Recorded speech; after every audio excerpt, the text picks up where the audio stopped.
आज मेरे साथ भाई अखिलेश जी, राधिका जी और अभी जिन्होंने आमंत्रित किया आपके छत्तीसगढ़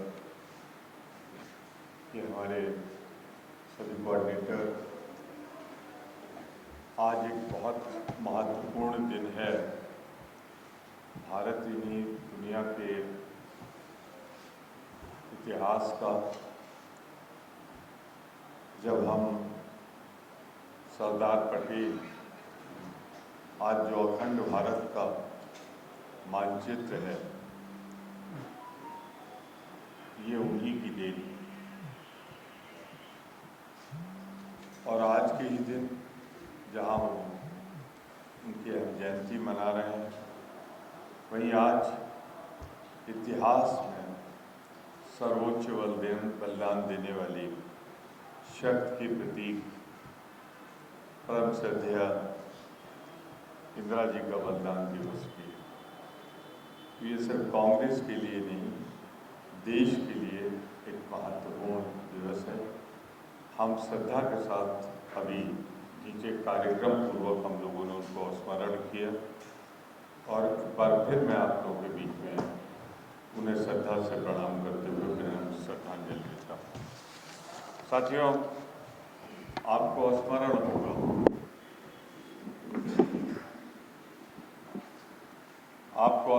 होगा, आपके बीच मैंने पिछली बार एक साक्ष्य प्रस्तुत किया, बल्कि मैंने लहरा कर वो कागज दिखाया था और आपके माध्यम से चुनौती दी थी।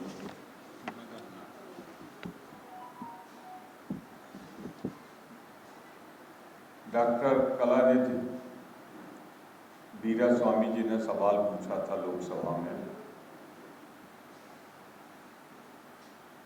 और उसी का जवाब देते हुए बहुत ज़्यादा दूर नहीं, 8 अगस्त 2022 में ये निर्णय मंत्री ने on the floor of the house, कहीं प्रेस कॉन्फ्रेंस करके नहीं दिया था, कि हम सीरियल नंबर 9 पे उल्लिखित NMDC लिमिटेड का नगरनार स्टील प्लांट मिनी नवरत्न है जो, उसे विनिवेशित करने जा रहे हैं, यानी बेचने जा रहे हैं। और उसी दिन मैंने आप लोगों के माध्यम से एक चुनौती दी थी कि ये मैं प्रस्तुत कर रहा हूँ, अगर भाजपा में साहस है तो वो अपने गृह मंत्री के उस बयान को साबित करें। याद है आप सबको, मेरे ख्याल से याद होगा कि उन्होंने एक दिन पहले 18-19 अक्टूबर को यहाँ बयान दिया था कि हमने निर्णय ले लिया है, इसको नहीं देखेंगे। मैंने कहा था ये सच नहीं है, और मैंने फिर चुनौती दी थी कि गृह मंत्री जी जो बोल के गए हैं वो सच नहीं है। तो अगर सच है तो ये लोकसभा की प्रोसीडिंग मैं प्रस्तुत कर रहा हूँ, और वो प्रस्तुत कर दें जो इसे न बेचने का, न निवेश करने का निर्णय लिया गया है। आज मेरी चुनौती को 10 दिन, मैंने तो उन्हें 1 दिन, 2 दिन, 3 दिन का समय दिया था, पर 10 दिन तक उन्होंने कोई प्रमाण नहीं दिया। मैंने दूसरे दिन पढ़ा 1-2 अखबारों में कि हमें गालियां तो मिली, हमारी हैसियत तो पूछी गई, लेकिन जो सवाल था मेरा वो वहीं का वहीं रह गया कि क्या जो निर्णय है उसकी कॉपी दिखाएंगे। तो आप सबकी अदालत में मैं आज फिर 11 दिन बाद इंतज़ार करने के बाद उन्हें फिर चुनौती देता हूँ कि अब झूठ बोलने के लिए माफ़ी मांगे छत्तीसगढ़ की जनता के साथ, तो यह इसे प्रस्तुत करें।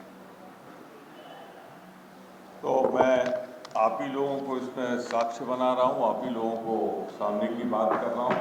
मुझे पूरी उम्मीद है कि अब तो थोड़ी शर्म आएगी और उसके बाद वो कुछ करेंगे। ऐसा लगता है जैसे छत्तीसगढ़ को अपमानित करने का सबने भाजपा ने ठेका ले लिया है, मन बना लिया है संभावित हार देखकर, छत्तीसगढ़ की जनता का मूड देख के छत्तीसगढ़ के अपमान पर आता है। और कल का अपमान जो है नाकाबिले बर्दाश्त। मैं दोहरा दूं, कल का जो उन्होंने अपमान किया है वो नाकाबिले बर्दाश्त है। भारतीय जनता पार्टी के दूसरे प्रदेश से आए हुए, महाराष्ट्र से देवेंद्र फडणवीस जी, उन्होंने करोड़ों छत्तीसगढ़ियों के मन को पीड़ा पहुंचाई। उनके नायक, उनके लिए 95% अपने वायदे पूरे करने वाले, संकल्प पूरे करने वाले, वचन पूरे करने वाले मुख्यमंत्री श्री भूपेश बघेल को गजनी कहा है। इतिहास में गजनी एक खलनायक है और हमारे मुख्यमंत्री जी छत्तीसगढ़ के नायक हैं। तो ये अपमान बघेल जी का नहीं है, ये सब छत्तीसगढ़ियों का अपमान है, सारे छत्तीसगढ़ की जनता का अपमान, छत्तीसगढ़ का अपमान। और वो आदमी बोल रहा है जो कल तक मुख्यमंत्री था, सत्ता बदली, सत्ता के बगैर जिंदा नहीं रह सकता, क्योंकि इतने घोटाले हैं कि जांच हो जाएगी। पहले तो 1-2 घंटे के लिए मुख्यमंत्री की फर्जी शपथ ली, बिना मीडिया को बुलाए पहला मुख्यमंत्री जिसने शपथ ली सुबह 6 बजे, और बाद में बेइज्जत होकर इस्तीफा देना।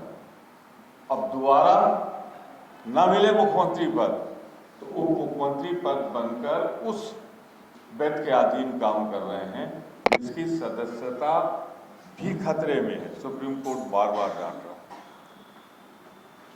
तो मैं देवेंद्र फडणवीस की इस बात की घोरतम निंदा करता हूं, भर्त्सना करता हूं उनके बयान की और स्वयं उनकी, कि वो हमारी पवित्र भूमि पर जिसकी विरासत है स्वतंत्रता संग्राम की, जिसकी विरासत है संस्कृत की, जिसकी विरासत है आज एक डेवलपिंग स्टेट, एक उदीयमान राज्य की पूरे देश में, जिसके सैनिकों ने अपने प्राणों का बलिदान किया है देश की आंतरिक सुरक्षा के लिए और देश के लिए, उसके वर्तमान मुख्यमंत्री को, देखिए 2 चीजें होती है, एक हमारा नेता और एक संवैधानिक पद। संवैधानिक पद पर बैठे हुए मुखिया के लिए जो उन्होंने अपमानजनक भाषा की है, हम उनकी और उनके बयान की और संपूर्ण भाजपा की भर्त्सना करते हैं। लगता है ये बयान उन्होंने अपने 2 बड़े आकाओं और नेताओं के कहने पे दिया है, या तो प्रधानमंत्री जी अमित शाह जी उनको दंडित करें, और नहीं तो हम ये समझेंगे कि ये भाजपा का दोनों नेताओं के इशारे पर दिया गया बयान। तीसरा, शायद आप पे भी बहुतों को उम्मीद नहीं थी, हमको भी उम्मीद नहीं थी, कि क्या एक राज्य जिसने अपनी घोषणाओं का 95% पूरा कर लिया हो, 5% कुछ तकनीकी, कुछ व्यवहारिक कठिनाइयों की ओर हम न पूरा कर पाए हैं, इनके सहयोग न मिलने से 17 वचन, घोषणाएं, संकल्प लिए। और कल मैं अपनी नेता प्रियंका गांधी जी को बहुत बहुत आभार व्यक्त करता हूं कि शायद छत्तीसगढ़ हिंदुस्तान का पहला राज्य बना जो 400 कुछ रुपए पर, आपका भी फायदा होगा, हमारा भी फायदा होगा, जन जन का फायदा होगा। घर की चूल्हे की आग जो ठंडी पड़ गई थी फिर एक बार गर्म होगी, और 400 कुछ रुपए में गैस का सिलेंडर हर परिवार को मिलेगा। वैसे ऐसी घोषणा मानता हूं जो शायद हर घर की जरूरत थी, और शायद 500 रुपए से नीचे तो कोई नहीं बेच रहा।